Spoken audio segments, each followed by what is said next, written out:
प्रिय मित्रों, स्वागत है आपका आपके अपने चैनल स्टडी विद प्रदीप में। दोस्तों, पिछले विगत वर्षों में पूछे गए जितने भी प्रश्न हैं 1990 से लेकर के और 2024 तक अलग अलग परीक्षाओं में टीजीटी, पीजीटी, ईएलटी, जीआईसी, केबीएड, डीएसएसबी, एनबीएस, बीपीएससी में अलग अलग परीक्षाओं में टीचिंग एग्जाम में पूछे गए सभी प्रश्नों का संग्रह लेकर के घटना चक्र मार्केट में अवेलेबल है। उसी घटना चक्र के प्रश्नों को लगातार हम आपके साथ सॉल्व करा रहे हैं और वह प्रश्न आपके सामने दिखाई पड़ रहा है। हम एक तरफ बॉटनी के भी क्वेश्चंस करवा रहे हैं और दूसरे सेगमेंट में जूलॉजी के भी क्वेश्चन कर। आपको बता दें, जूलॉजी में हमने पूरे एनिमल किंगडम को कंप्लीट कर दिया। वहाँ पे हमने फिजियोलॉजी स्टार्ट किया है और फिजियोलॉजी में पहला चैप्टर वहाँ पे डाइजेशन और एक्सक्रीशन जो दिया गया था उसके यूनिट के हिसाब से कंप्लीट हो चुका है।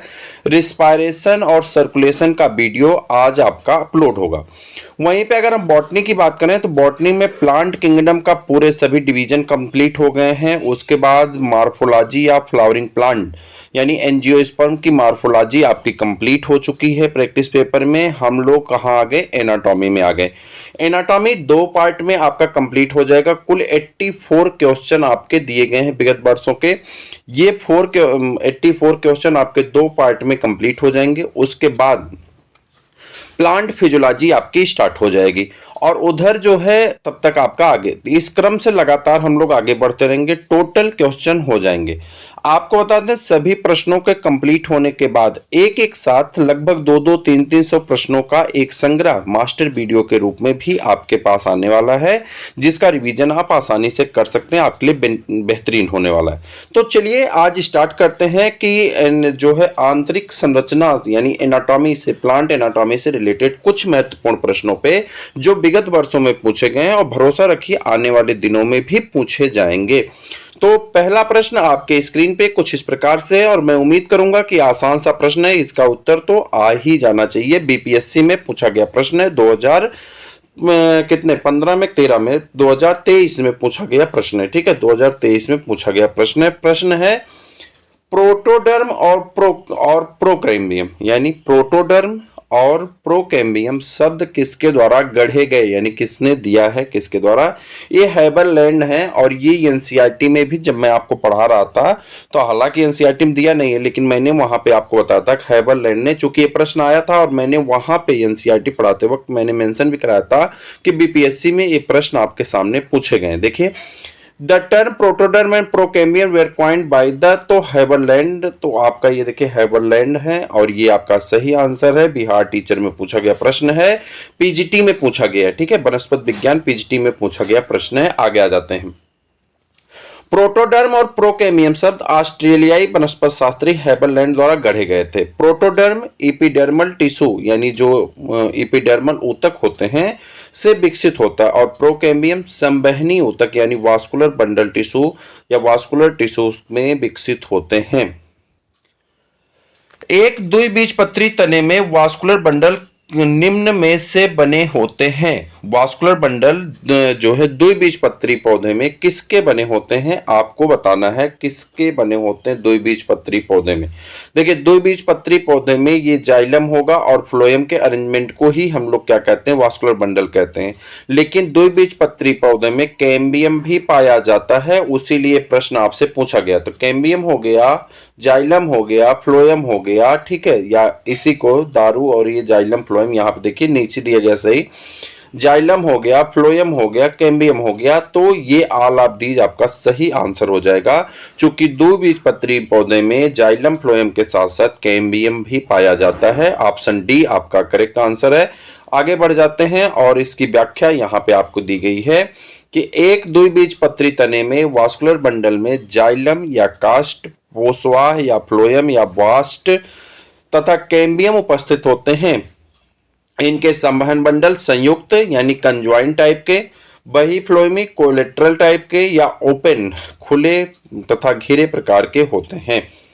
निम्नलिखित में से कौन सा द्वितीयक विभजोतक है? द्वितीयक विभजोतक है प्रोटोडर्म, कारकैम्बियम, प्रोकैम्बियम। उपर्युक्त में से एक से अधिक या उपर्युक्त में से कोई नहीं। कौन सा द्वितीयक विभजोतक है? Which of the following secondary meristem, कौन सा है? ये भी देखिए बीपीएससी में ही पूछा गया, वनस्पति विज्ञान यानी पीजीटी में पूछा गया।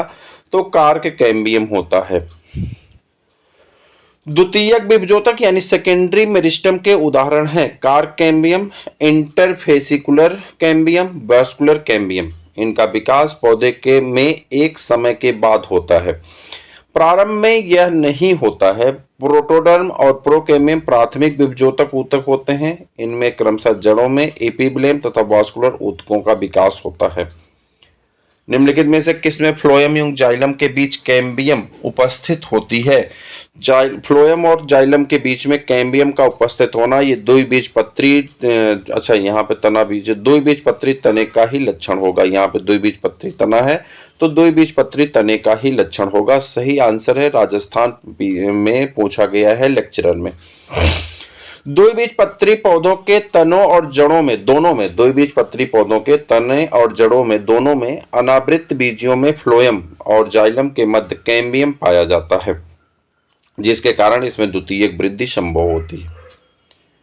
निम्नलिखित में से किसके तने में कार्टिकल वास्कुलर बंडल पाए जाते हैं? Cortical vascular bundles are found in the stem of the which of the following, किसमें पाए जाते हैं? यहाँ पे निक्टेंथिस है, बिगोनिया है, टिनोस्पोरा है। उपयुक्त में से कोई नहीं, उपयुक्त में से एक से ज्यादा। तो सही आंसर निटेंथी जो है ये सही आंसर हो जाते हैं।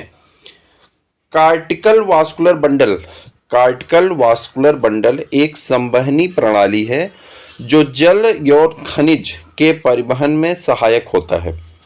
प्रायः कार्टिकल वास्कुलर बंडल त्रिज्यीय यानी रेडियल सिमेट्री के रूप में जाइलम में उत्पन्न होते हैं। प्रश्नगत विकल्पों में निक्टेंथीज के तने में पाए जाते हैं। उल्टा बलकुटी संवहन बंडल मिलता है। Inverted cortical vascular bundle is found in, तो इन्वर्टेड कार्टिकल वास्कुलर बंडल किसमें पाए जाते हैं? निक्टेंथस में पाए जाते हैं। मजूमदार 1941 द्वारा निक्टेंथिस आर्बोटेटिस, ठीक है, निक्टेंथिस आर्बोटेटिस कुल ओलियेसी में उल्टा बलकुटी संवहन बंडल का अध्ययन किया गया। इस पौधे के तने के कार्टेक्स में इनकी संख्या 4 होती है, जो तने के चारों उभारों पर स्थित होते हैं। मृतजीवी आवृत्तबीजी है, मृतजीवी आवृत्तबीजी है, ये आपको बताना है। मोनोट्रापा, मोनोट्रापा जो होता है मृतजीवी पौधा है, मृतजीवी और आवृत्तबीजी यानी एंजियोस्पर्मिक, सेप्रोफाइटिक एंजियोस्पर्मिक है। एलटी में पूछा गया प्रश्न है, 2018 में नया प्रश्न है।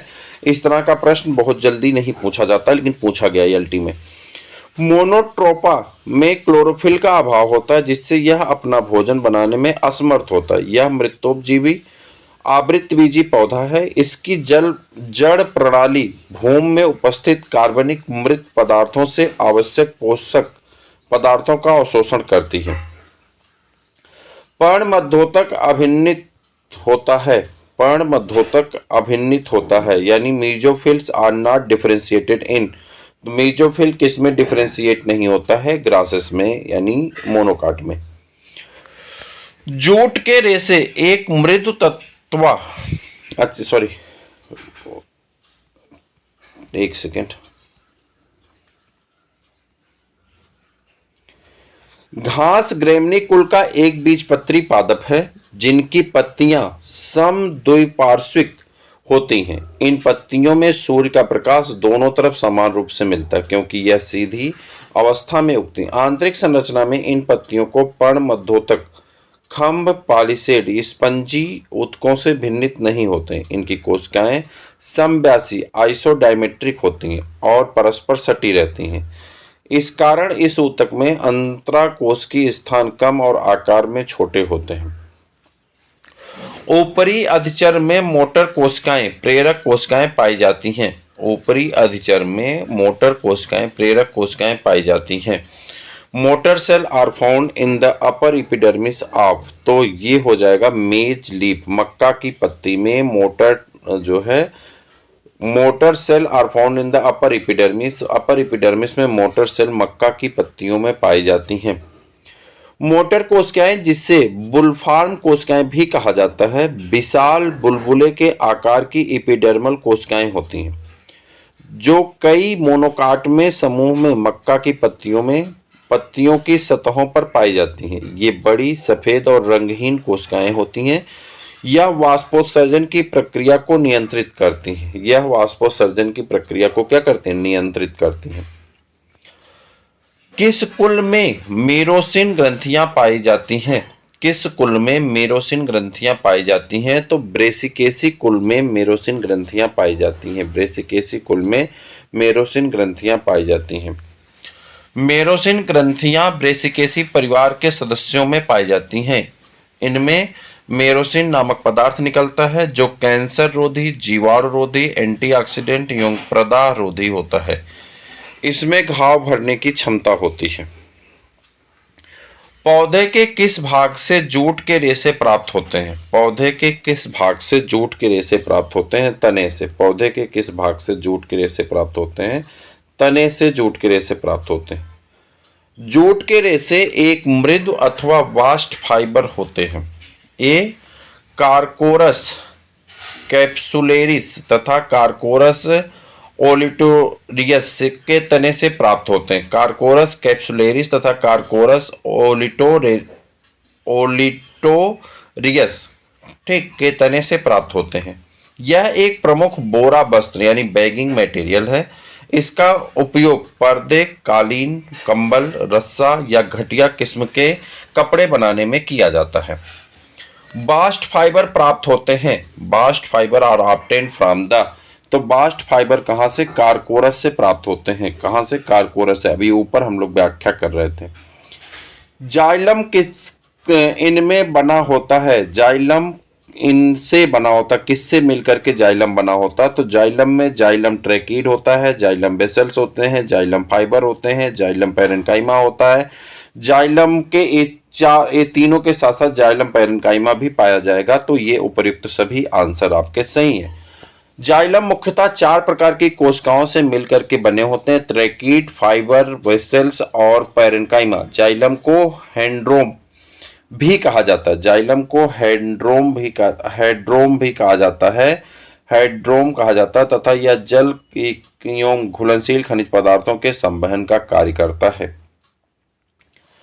कई संवहनी पौधों में जाइलम वाहिकाओं की दीवारें वाहिकाओं के लूमेन के गुब्बारे जैसी वृत्त का निर्माण करती हैं। इन्हें कहा जाता है लेंटिसेल, हाइड्रेथोड, राइटिडोम। क्या कहा जाता है ये आपको बताना। हाइड्रेथोड कहा जाता है। तो सही आंसर हो जाएगा हाइड्रेथोड।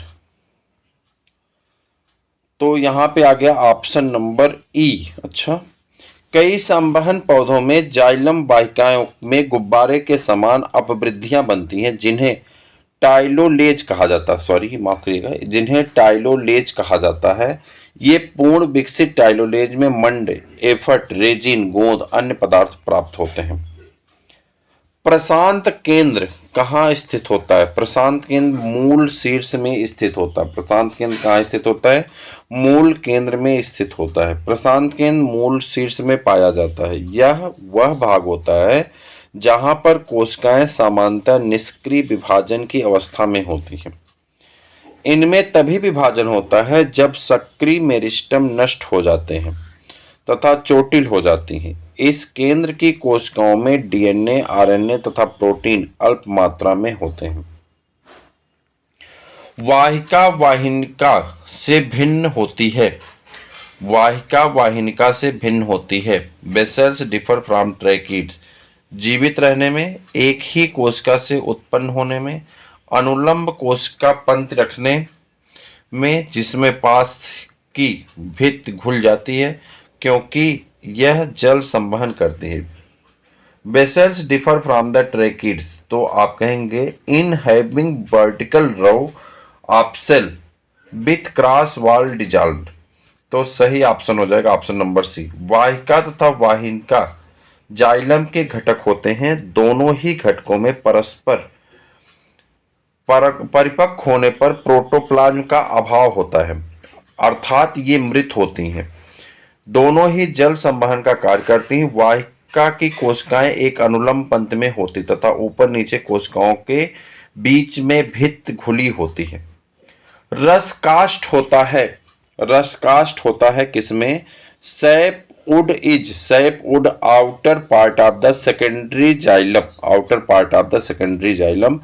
पौधे में कई वर्षों तक लगातार द्वितीयक वृद्धि होते रहने पर तने में दो प्रकार के काष्ठों का निर्माण होता है। रस काष्ठ या द्वितीयक जाइलम का बाहरी भाग होता है जो खनिज तथा जल का परिवहन करता है। अंतःकाष्ठ यह द्वितीय जाइलम का भीतरी भाग होता है जो परिवहन का भाग नहीं होता है। वृद्धि वलय बनती है सक्रियता के कारण, वृद्धि वलय बनती है सक्रियता के कारण। Growth rings are form due to the activity of, तो पौधे में रंभ के भीतर संवहन बंडल के मध्य बनने वाले कैम्बियम को अंतरंभी एधा कहते हैं। इसमें कैम्बियम में रिंग का निर्माण होता है। कैम्बियम रिंग की सक्रियता पूरे वर्ष एक समान नहीं होती है, बल्कि यह वातावरणीय कारकों पर निर्भर करती है। बरसात और अनुकूल मौसम में चौड़ी गर्त वाले जाइलम बनते हैं, जबकि पतझड़ में सक्रिय गर्त वाले छोटे जाइलम तने के अनुप्रस्थ काट में से स्पष्ट रूप से दिखाई देते हैं। इन्हें वृद्धि वलय या वार्षिक वलय रिंग कहते हैं। रसकास्ट को किस नाम से जाना जाता है? रसकास्ट को किस नाम से इस नाम से भी जाना जाता है, एल्बर्नम, एल्बर्नम के नाम से भी जाना जाता है। रसकास्ट सैपवुड को एल्बर्नम भी कहा जाता है। पौधे के द्वितीय काष्ठ की भीतरी बाहरी जीवित परतें जो पेड़ के शिखर पर खनिज और जल के परिवहन में संलग्न होती हैं उन्हें रसकास्ट कहा जाता है। इनकी कोशिकाओं में अधिक जल होता है जिसके कारण इनके गहरे रंग के रासायनिक पदार्थ का जमाव नहीं हो पाता है। ठीक, उसके बाद क्वेश्चन नंबर 20 है, असामान्य द्वितीयक वृद्धि परिलक्षित होती है। Abnormal secondary growth is observed in the, तो ड्रेसिना में, ड्रेसिना याका एक बीजपत्री पौधा है। एक बीजपत्री पौधों में सामान्यतः द्वितीयक वृद्धि नहीं होती क्योंकि इनमें वास्कुलर कैम्बियम नहीं पाया जाता। अपवाद स्वरूप ड्रेसिना याका इत्यादि में हाइपोडर्मिस भाग में एक द्वितीयक कैम्बियम का निर्माण होता है जिससे द्वितीयक संवहन बंडलों का निर्माण हो जाता है। किस तने में द्वितीयक वृद्धि पाया जाता है तथा संवहन बंडल लेप्टोसेंट्रिक होता है? तो कह रहा किस तने में द्वितीयक वृद्धि पाया जाता है तथा ये जो है कैसा होता है, लेप्टोसेंट्रिक होता है, तो वह ड्रेसिना में पाया जाता है। ठीक है, सही आंसर क्या होगा? ड्रेसिना आपका सही आंसर।